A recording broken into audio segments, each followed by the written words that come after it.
Hola, soy la Basmati de nuevo con vosotros. Hoy para contaros que van a hacer un estudio la Fundación Palar sobre el tesoro de Villena y el tesorillo de Cabezo Redondo. Me hace mucha gracia eso de tesorillo. Los dos, para que no lo sepa, amigos de América, Villena es un pueblo, es prácticamente una ciudad, no sé, pero bueno, no es capital de provincia, se le llama pueblo, pero es bastante grande, está bastante desarrollada y tal. Entonces, en los años 60, España estuvo, después de la guerra civil, pues vino a menos. Después tuvo un bloqueo por un genocidio en el año 47 por las Naciones Unidas y entonces se le cerraron embajadas y no tuvimos, no solamente es que no pudimos importar, exportar, es que, bueno, fue desastroso porque en el país hubo montones de hambrunas, pero en un determinado momento, en los años 50, con la Guerra Fría, etcétera, etcétera, España se abrió al exterior por una serie de motivos y que le vinieron muy bien y entonces hubo créditos internacionales, ayuda, etcétera, etcétera, planes de desarrollo y allá estamos con la publicidad y el país estaba deseoso de crecer.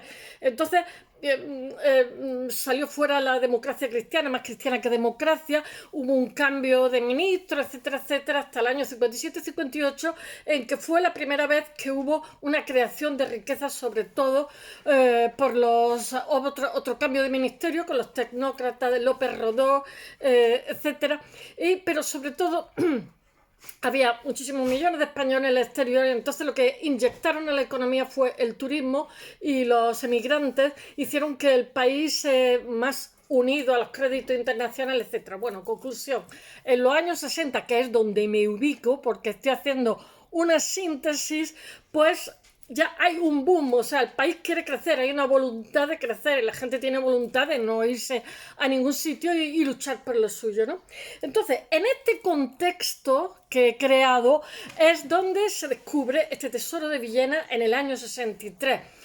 Normalmente cuando se... 10 kilos de oro, para que os hagáis una idea. Hay también piezas de hierro. El hierro era tan complicado de... Aquí, esto es de el final del segundo milenio, aproximadamente 3000 y pico años, que son muchos, final del bronce europeo, porque ya sabéis que el bronce europeo fue más tardío que el bronce asiático. Hay unas teorías difusionistas, realmente los los mitanos ya controlaban el hierro, eso nos lo dice el cuchillo que lleva Tutankamón, etcétera. En el tesoro de Villena me parece que el hierro, creo que una vez hablé sobre esto, es también de origen meteorito, porque cada año caen aproximadamente 17.000 meteoritos y lo que pasa es que como caen ardientes, lo único que pasa es que hay que esmerilarlo luego, no hay que fundirlo, que se necesita 1500 grados para conseguir una fundición y eso pues tienes que llevarte medio bosque de encima. Bueno, entonces se considera al hierro a la misma altura de tesoro que el oro, ¿no? Esto es una zona áurica. Bueno, el caso, lo que quiero explicaros ahora a continuación, que voy a explicar un poquito, no todo entero, es que se va a hacer un estudio de esto, ya se han hecho, pero se va a hacer un estudio con los medios científicos. Os he dicho, ayer os conté que el progreso de la genética los últimos 15 años está permitiendo arrojar luz sobre... Mirad, estoy viéndome una mancha de chocolate, es que he comido un helado de chocolate. Si no lo sabía, me lo estoy viendo aquí en la cámara. Bueno, que la genética arroja los últimos 15 años luz sobre muchísimas cosas, muchísimas respuestas que no podíamos dar a cantidad de cosas. Afortunadamente, descubriendo estirpes nuevas, etcétera, etcétera, como los denisovanos, como os conté el otro día. Bueno, pues aproximadamente está ocurriendo algo parecido también en las investigaciones con láser, ¿no? Y ahora lo que se va a hacer un sistema láser, que os lo voy a contar, que es más pequeño que un pelo para ver ese oro, porque para ser del final del bronce es muy sofisticada. Las joyas que hay son 10 kilos de oro, qué fuerte, son muy sofisticadas y son trabajo a la cera perdida, estamos hablando, y tienen, por un lado tienen influencia del bronce atlántico, por otro lado influencia tartesa y por otro lado influencia argárica. Están como vinculados con todo digamos, las corrientes, pero a su vez también con la influencia tartésica, la influencia oriental, pero a la vez con toda la inquietud indígena, toda esta interacción que hay entre lo que viene de fuera, la influencia de fuera y lo que hay dentro. Son unas joyas que son una pasada de bonito. Yo me he quedado sorprendida de cómo al leer por curiosidad, cómo que vaya churrete que llevo, que es una vergüenza. Al ver cómo fue encontrado este tesoro, ¿no? Era en los años 63, para que os hagáis una idea de la España que había. El año 63, todavía había mucha emigración. Aproximadamente en los 70 paró. Ya los de aquí no se fueron y los que de fuera vinieron. Y entonces, por ejemplo, en el caso de mi ciudad, en la época del desarrollismo, arrolló. Yo vivía en una Almería que el 80% eran casas de más de 100 años. Y ahora mismo es que, quitando la Alcazaba y la catedral, no encontráis nada más antiguo. A ver, que me voy del tema, la digresión. Bueno, pues esta es la España que había. Una España que quería caminar adelante, que quería crecer en los años 60, ¿no? Entonces estamos en Villena, que se está expandiendo, empieza a expandirse y entonces pues deciden coger grava para esta zona de expansión y tal. Y cuando cogen grava, pues uno de los albañiles se encuentra como una pieza de metal, ¿no? Y se lo dice al capataz. Y el capataz piensa que esa pieza de metal pertenece a un camión.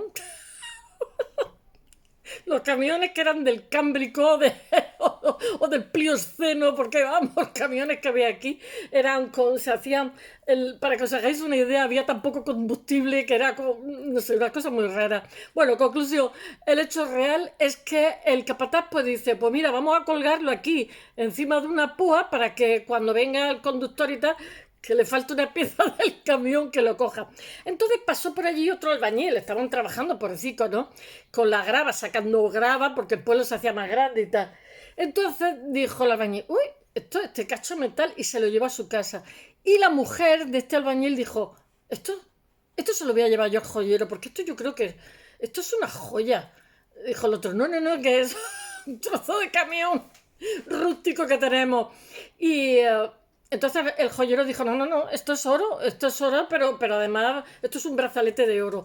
Entonces el joyero, como estaba viendo ahí una cosa muy rara, porque era una España muy modesta, los albañiles cobraban muy poco, avisó al arqueólogo del pueblo, que era el señor Soler, y como también le pareció una cosa muy rara, lo puso en conocimiento del juez, porque no sabía si estaba viendo robo de oro. Mirar, Angelico, los albañiles trabajando y se encuentran oro macizo, no saben ni qué es oro. Bueno, conclusión, el brazalete de oro, ¿vale? Y después, que se sabe que esto es oro, entonces otra señora de una trabajadora de allí también dice que ella tiene porque son muy particulares, tienen una fisonomía muy particular de su madre, heredó otro brazalete y era un primo hermano de hace 4.000 años, hay 3.000 y pico años. Bueno, el caso es que empiezan ya a tirar del hilo y este señor, el arqueólogo, lo vuelve a poner en conocimiento del juez, porque este oro macizo, ¿de dónde sale? Allí no había fuente aurífera ni... Bueno, conclusión, estamos en zona argárica. Entre otras cosas, el estudio que van a hacer ahora es para dilucidar estas joyas tan sofisticadas que tienen 69 piezas, este oro macizo tan bonito, ¿de dónde saca la influencia? Bueno, el caso es que dicen, pues de la Rambla, y se van a la Rambla. En la Rambla, en el lugar que indicaron todos donde se habían encontrado y tal, pues dijo el arqueólogo, pues vamos a investigar en la Rambla, vamos a hacer introspecciones, vamos a excavar y tal. Oye, es que me da vergüenza, mira el churrete este. Y entonces al lado había unos restos musulmanes muy cerquita y se pusieron a excavar y tal y no encontraban hasta que encontraron, pero al principio pensaban que no iban a encontrar nada, hasta que por fin encontraron, no tardaron demasiado, encontraron una vasija con 10 kilos de oro. Entonces, El segundo tesoro tuvo una repercusión tremenda, se quedaron alucinando. Y después está el tesorillo de Cabeza Redondo, que es como un primo hermano, más pequeño, pero también con un montonazo de piezas de oro y además con unos trabajos espectaculares. Y es el tesoro más grande de Europa después del de Micenas, el que Schliemann desenterró.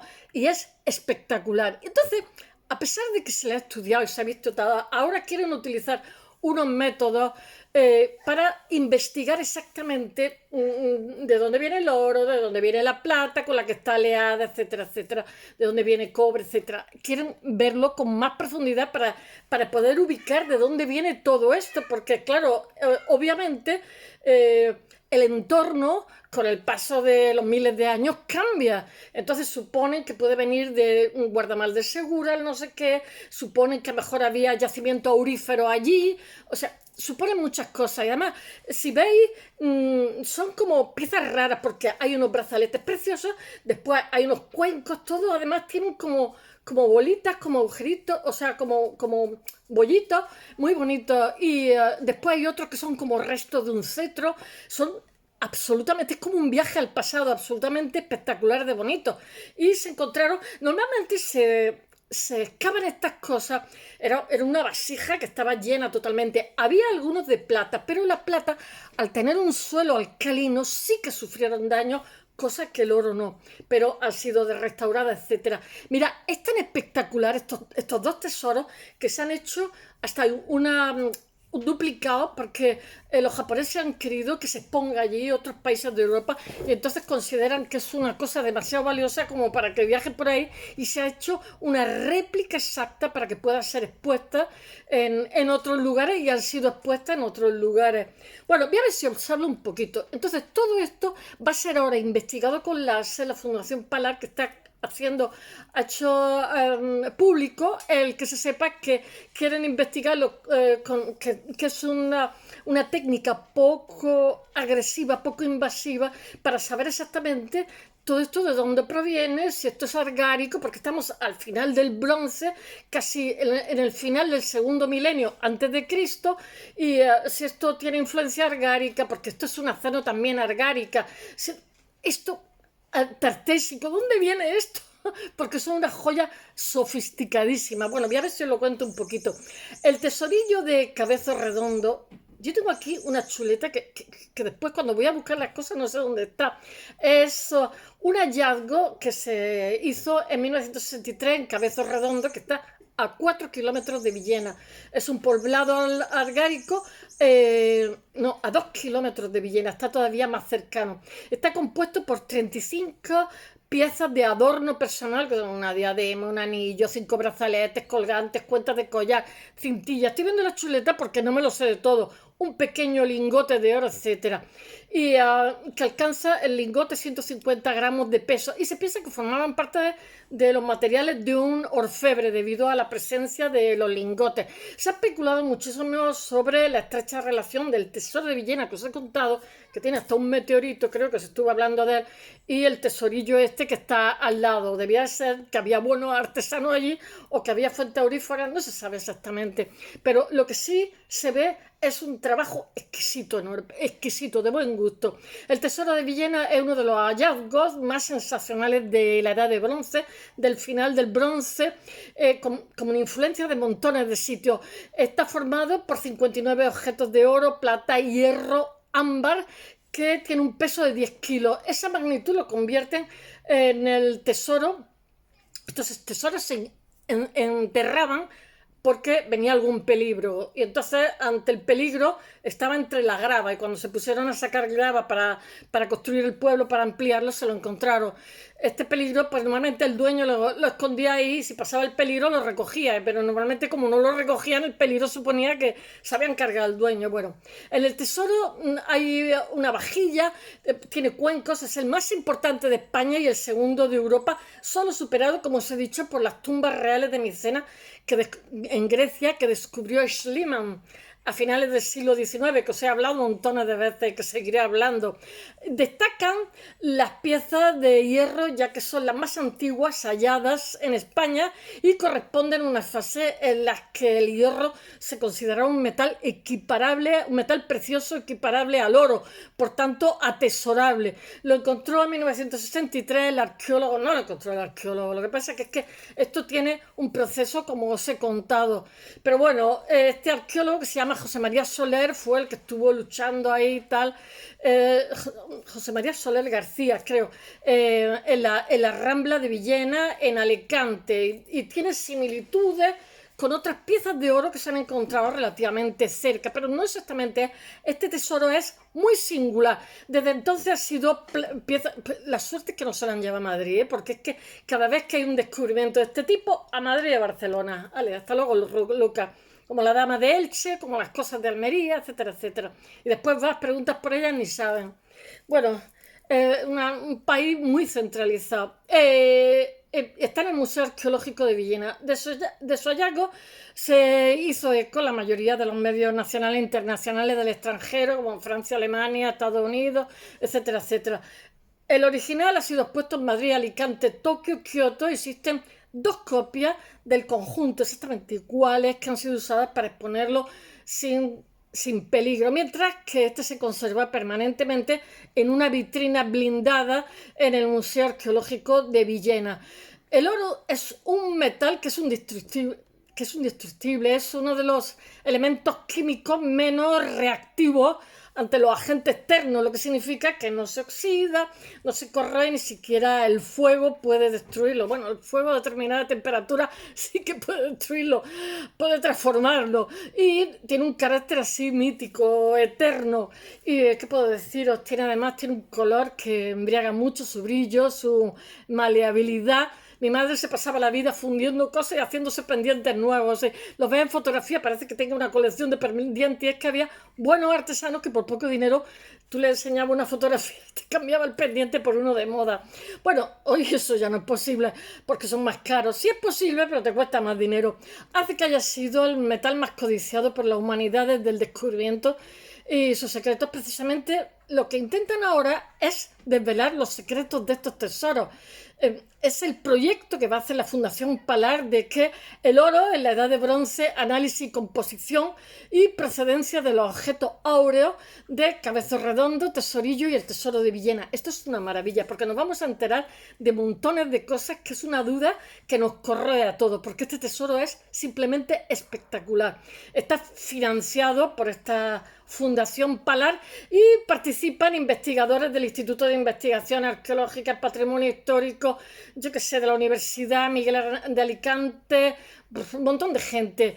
Y la directora del Museo de Villena, yo que sé, investigadora, tengo que leerlo, francés, especialista en orfebrería prehistórica. A mí me encantará ver los resultados, leerlos.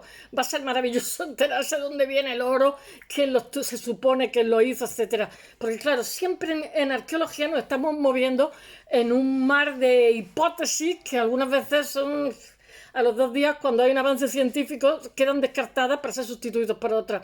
El proyecto muchas veces no. El proyecto pretende, porque es que aquí se puede contrastar, pretende analizar estos dos importantes tesoros descubiertos en 1963. Ya os digo que el tesorillo estaba a 2 kilómetros de Villena, compuestos por piezas de oro, y lo que quieren es aclarar si existe algún vínculo. Yo creo que había un buen joyero por allí. Entre ambos conjuntos son trabajos muy finos, y entre estos y las piezas áureas del poblado de Cabezo Redondo, que están muy cerquita, partiendo de la hipótesis de la respuesta, pueden estar en el análisis de los materiales que los conforman, de su composición química, que no es tan difícil. Villena, en Alicante, en 1963, fue el escenario de 2 descubrimientos increíbles, 2 hallazgos alucinantes. Uno de ellos, el conocido como el Tesoro de Villena, que tiene 59 objetos de oro, plata y hierro ámbar, que pesa 10 kilos, y se trata de uno de los tesoros prehistóricos más importantes de la península ibérica de Europa occidental, que solamente superado porque es espectacular el trabajo que tiene, solo superado por Troya o Micena. Forman parte del Tesoro de Villena 28 brazaletes de oro uno de hierro, 11 cuencos, los cuencos son preciosos, son súper orientales, 11 cuencos de oro de diferentes tamaños, como si fuera una vajilla, 5 botellas, 2 de oro, 3 de plata, varias piezas de pequeño tamaño elaboradas con oro y hierro ámbar que pudieron haber formado parte de la empuñadura de alguna espada o de un cetro de un mandatario. El tesoro de Villena tiene 28 brazaletes de oro, uno de hierro, 11 cuencos de oro de diferentes tamaños, 5 botellas, 2 de oro, 3 de plata. O sea, de verdad que merece la pena. Unos meses antes habían aparecido un Cabezón Redondo, un poblado de la Edad de Bronce ubicado a 2 kilómetros de Villena, como os he contado. Allí se encontraron 35 piezas de oro, o sea, el oro lo tenían todo en Villena, entre las que destacan un pequeño lingote, como os he dicho, varios elementos de adorno, anillos, colgantes, pulseras, yo que sé, montones de cosas, un fragmento de brazalete de idéntica tecnología al observado en las piezas del Tesoro de Villena. Hay una conexión entre ambos, no saben cuál. En las tumbas documentadas bajo los suelos de las viviendas del poblado de Cabezón Redondo también hay enterramientos localizados en esta zona, en el interior de pequeñas cuevas abiertas en el mismo cerro, y se han descubierto más de 10 piezas de oro, algunas idénticas a las del tesorillo. Aquí todo es oro. Y lo que refuerza, es una zona, Villena es una zona de calzado, es una zona muy dinámica de Alicante, o sea, son muy emprendedores. Pero esto lo que pasa es que refuerza el vínculo entre los conjuntos de los dos tesoros que se han encontrado muy cerca. Desde el momento de su descubrimiento, lo que pasa es que el tesoro de Villena ha estado envuelto en muchísimos debates, muchísimas hipótesis que van desde el lugar del hallazgo, porque hay unos restos arqueológicos musulmanes y los musulmanes no se enteraron del pedazo de tesoro que había ahí, hasta la cronología, la funcionalidad de los objetos, porque muchos de ellos no se saben exactamente qué son. El hecho de haber aparecido en una rambla, sin un contexto de un poblado alrededor, sin un contexto arqueológico, claro, a pesar de haber sido analizado por los mejores especialistas, como José María Soler García, este señor que estaba allí, bueno, y el que es responsable un poco, yo que sé, Alex Harman, que es pionero en el análisis metalográfico de las piezas de oro, o Bárbara Ambruster y Alicia Perea, que son máximas especialistas en tecnologías de oro y contextos prehistóricos, hace que aún todavía queden muchas respuestas por resolver, que es lo que van a intentar hacer ahora y va a estar financiado por los PALAC. De hecho, los investigadores se preguntan si tanto el tesoro de Villena como el tesorillo de Cabezón Redondo se empleó la misma materia prima, idéntica tecnología, y cuál fue su procedencia, que es lo que se quiere, porque tampoco se desconoce, y su autoría, o qué relación tienen con otras piezas contemporáneas, como es la pertenencia a la cultura del Algar, que os he hablado, que es la zona de Granada, Almería, Murcia, un poquito de Ciudad Real y un poquito de Albacete. Bueno, los investigadores se preguntan, y un poquito de Alicante, se preguntan si tanto el tesorillo de Villena como el tesorillo de Cabezón Redondo se empleó la misma materia prima e idéntica tecnología, si fueron las mismas manos y el mismo taller. Desde las primeras observaciones realizadas, lo que pasa por Soler, ya se advirtió la increíble complejidad. Es que es increíble para tener 3000 y pico años, tecnológica que implicó, tiene un punto muy oriental para mí. La elaboración de estos conjuntos, especialmente los brazaletes, son espectaculares. Pero el salto cualitativo de la comprensión de este tesoro se produjo hace 30 años cuando Bárbara Brewster planteó por primera vez el empleo de herramientas rotativas, tela, y de fundición a cera perdida. Si es que la cera perdida se conoce hace bastante. Para la fabricación del brazalete, la cera perdida lo que pasa es que haces, como si dijéramos, una pieza escultórica, luego le haces un molde, luego hecho el material, la cera se va y el material adquiere la forma de esa pieza que el molde ha cobijado, que lo hicimos en Bellas Artes. 2 décadas después, Virginia Barciela apreció similares rasgos tecnológicos en las piezas del tesorillo y en los adornos áureos de Cabezón Redondo, así como el empleo de técnicas que tratan de imitar totalmente la tecnología punta desarrollada en algunas de las piezas del tesoro, lo que implica la participación de orfebres locales, las mismas manos, pero tienen que corroborarlo, tienen que contrastarlo. 30 años después de aquel primer novedoso estudio, los avances tecnológicos, metodológicos, lo que pasa es que han avanzado en el campo de análisis de la composición, han llevado a un nuevo proyecto y a través de la aplicación de la electrometría de masas de plasma acoplado inductivamente se tiene un acrónimo que es ICPMS, ICPMS.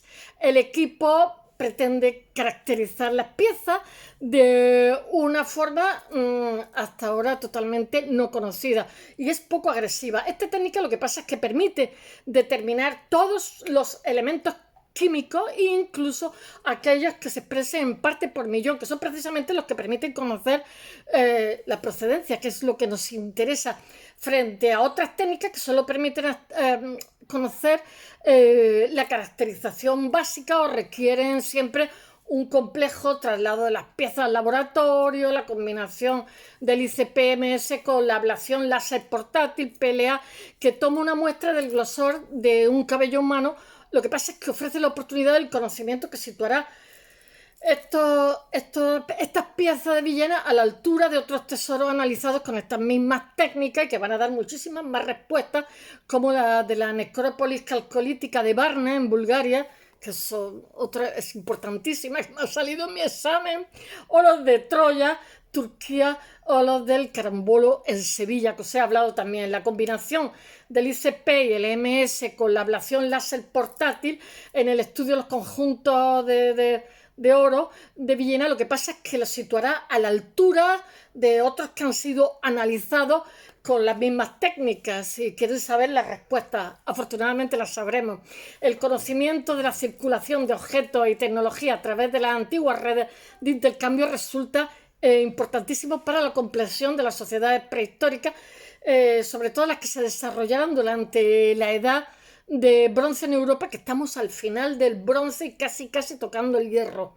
En este sentido, los investigadores lo que pasa creen que la combinación de estudios con diferentes técnicas y de la composición, además de otras perspectivas arqueométricas y arqueológicas, lo que pasa es que van a dar muchas respuestas, van a permitir obtener conocimientos sobre el contexto que rodea todas estas piezas de oro descubiertas en los años 60. Espero que os haya gustado y cuando tengan respuesta a todo esto os lo contaré. Hasta mañana, bye.